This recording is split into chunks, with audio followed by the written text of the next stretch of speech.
Assalamualaikum warahmatullahi wabarakatuh. Sebelumnya, mari perkenalkan diri. Nama saya Versi Dwi Andini dari Prodi PGMI dengan NIM 2305020118. Nah, kita akan mempelajari tentang apa itu keberagaman makhluk hidup di SD Negeri 47 Kota Padang. Let's go.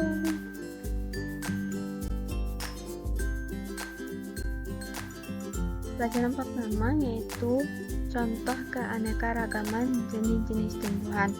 Yang pertama ada monokotil, yaitu berbiji satu.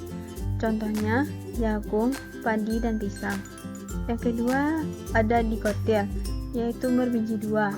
Contohnya seperti mangga, kacang tanah, dan jambu. Yang ketiga ada tumbuhan lumut tanah, yaitu tumbuhan di tempat lembab. Yang keempat yaitu tumbuhan paku yang memiliki spora. Yang kelima tumbuhan berbiji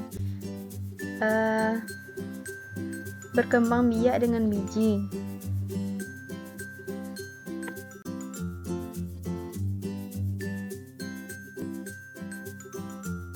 Yang kedua, kita akan mempelajari morfologi tumbuhan dan hewan. Apa sih itu morfologi? Nah, morfologi adalah ilmu yang mempelajari bentuk dan struktur luar makhluk hidup. Ada macam-macam morfologi, yaitu morfologi tumbuhan dan morfologi hewan. Nah, morfologi tumbuhan yaitu contohnya seperti akar yang berserabut, itu pada monokotil dan tunggang, atau pada dikotil. Yang kedua yaitu berkayu, seperti pohon mangga, jati, dan tidak berkayu seperti tomat. Bentuk daun morfologi tumbuhan yaitu berbentuk menjari, mengirit, tunggal, dan menjemuk. Dan morfologi tumbuhannya bunga dan buah, yaitu berbeda bentuk dan warnanya. Selanjutnya itu morfologi hewan. Nah, bentuk tumbuhan disesuaikan dengan lingkungannya. Misalnya tubuh ikan, ramping untuk berenang. Alat geraknya berbeda, kaki, sirip, sayap. Lalu jenis penutup tumbuh pada morfologi hewan yaitu ada kulit, bulu, atau rambut.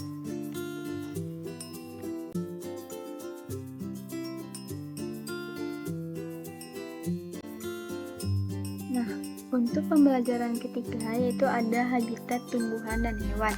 Apa sih itu habitat tumbuhan dan hewan? Nah, habitat adalah tempat tinggal alami makhluk hidup yang menyediakan kebutuhan hidupnya. Yang pertama yaitu ada habitat tumbuhan. Habitat tumbuhan itu ada di darat, contohnya seperti di padang rumput, hutan, atau pegunungan. Yang kedua ada di air, seperti rawa, sungai, laut, danau. Dan misalnya habitat tumbuhannya itu ada teratai atau ganggang. Yang kedua yaitu habitat hewan. Nah, habitat hewan itu biasanya ada di darat, contohnya hutan. Dan yang tinggal di hutan itu bermacam-macam ya. Ada harimau, monyet, dan lain-lain.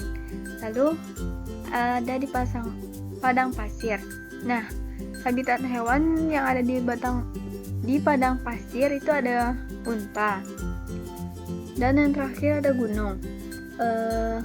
Contohnya seperti kambing gunung. Yang kedua yaitu habitat hewan di air. Contohnya sungai.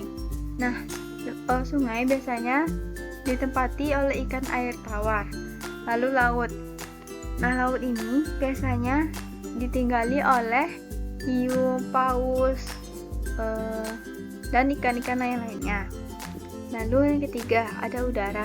Nah, udara ini tempat habitatnya hewan seperti burung dan kelelawar. Dan masih banyak lagi habitat hewan yang tinggal di udara.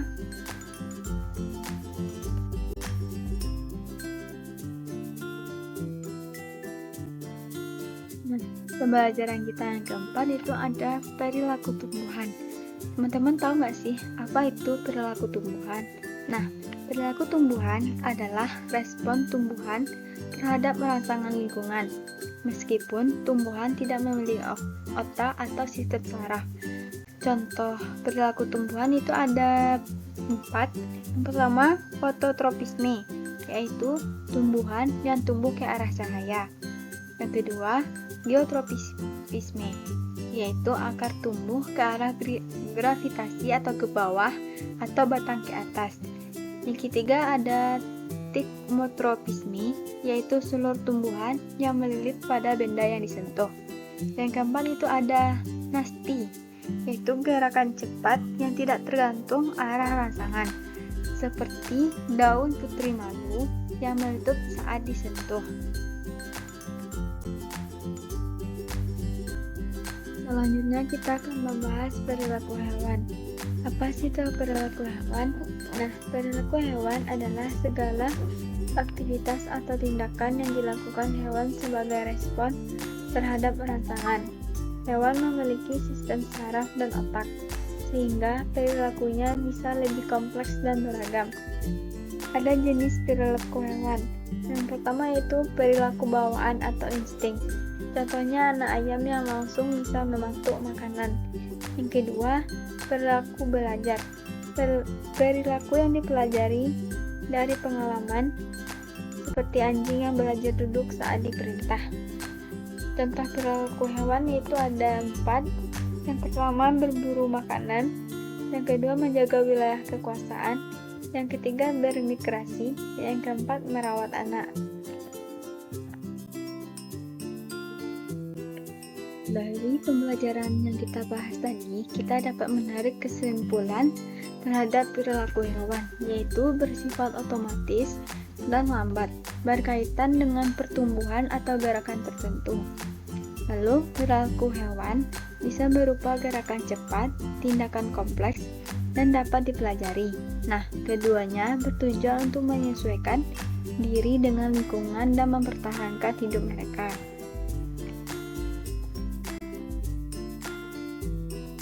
Terima kasih atas perhatian dan partisipasi teman-teman dalam pembelajaran keanekaragaman makhluk hidup. Nah, semoga ilmu hari ini bermanfaat dan menumbuhkan kepedulian teman-teman terhadap lingkungan. Sampai jumpa di pertemuan berikutnya. Bye-bye.